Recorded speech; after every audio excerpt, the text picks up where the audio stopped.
আজ না আর তরকারি খেতে ইচ্ছে করছিল না। একটু মনে হচ্ছিল যে ভাজাভুজি কিছু খাই। তো কি ভাজবো? তো ফ্রিজে না রূপচাঁদা মাছ ছিল। তো ভাবলাম যে একটু অন্যরকম করে রূপচাঁদা মাছটা যদি ভাজা যায়।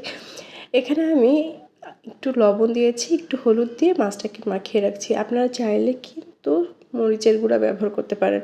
তাহলে কিন্তু টেস্টটা আরও ভালো আসে। আমি আর মরিচের গুঁড়া ইউজ করলাম না। এটাকে খুব ভালোভাবে মাখিয়ে রেখে দিব। আর এটা মাখিয়ে খুব সুন্দরভাবে রেখে দিতে পারলে খুব ভালো হয়। তারপরেও আমি এখানে এই তো 10 মিনিট মতো একটু মাখিয়ে রেখেছিলাম। তারপরে চালের গুঁড়া ব্যবহার করছি। এখানে একটু চালের গুঁড়া ব্যবহার করলে না মাছটা খুব সুন্দর ক্রিস্পি হবে। আর একটা যে জিনিসটা ইউজ করব সেটা হচ্ছে একটু সুজি। এটা ইউজ করে দেখেন, এটা কিন্তু খুব ভালো লাগে খেতে।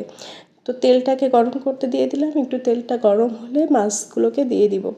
এই মাছগুলো এভাবে ভাজলে খুবই ভালো হয়, খুব সুন্দর মচমচে হয় আর খেতেও অন্যরকম একটা টেস্ট আসে। এভাবে একবার খেয়ে দেখতে পারেন।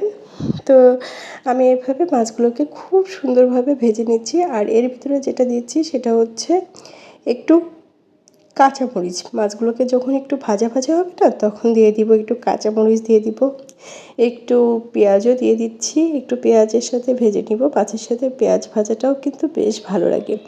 সাথে করে এই পেঁয়াজটা মচমচে করে ভেজে নিচ্ছি।